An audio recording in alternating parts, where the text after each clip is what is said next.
William Bro Adams's path has taken him from combat soldier to professor, and then president of Bucknell University and Colby College. Most recently, Bro served as the 10th chair of the National Endowment for the Humanities, where, as Mellon Foundation President Earl Lewis puts it, he steadfastly defended the importance of the arts and humanities to the well-being of a vibrant, literate democracy. We caught up with Bro at the Mellon Foundation, where he is a senior fellow and where he shared his views on conviction as a core element of being human.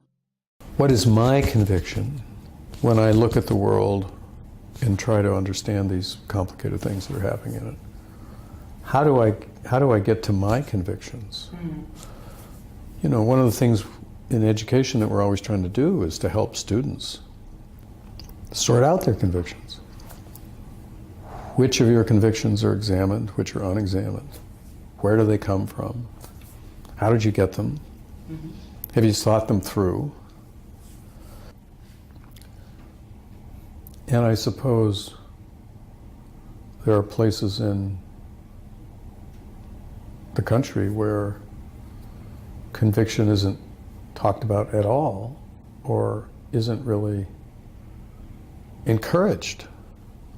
So it's a fraught topic and an important topic. I'm not sure I know what fashionable conviction would be.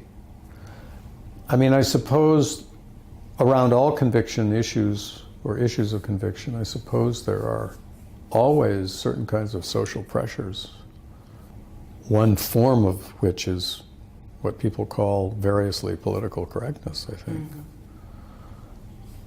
which is a whole nother complex phenomenon. But conviction can become fashionable, and we know that there's a lot of history of sort of political and social movements that have tremendous pressure on certain kinds of convictions and in the direction of certain kinds of convictions. You know, I think back to the 60s, we were talking about the 60s and the sort of the difficult times of the 60s and the social conflict. And it was easy to be sort of absolutist in your thinking.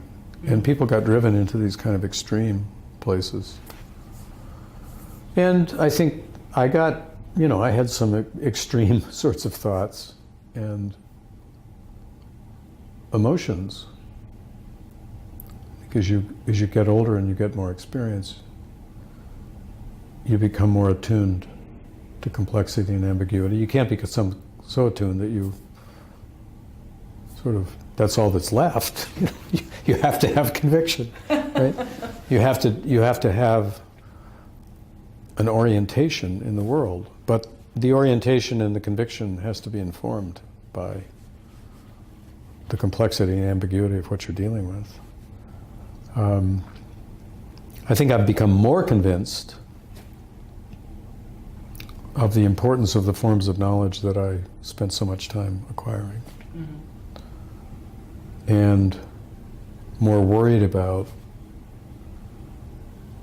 this shrinking of the aspirations we have for education in the country.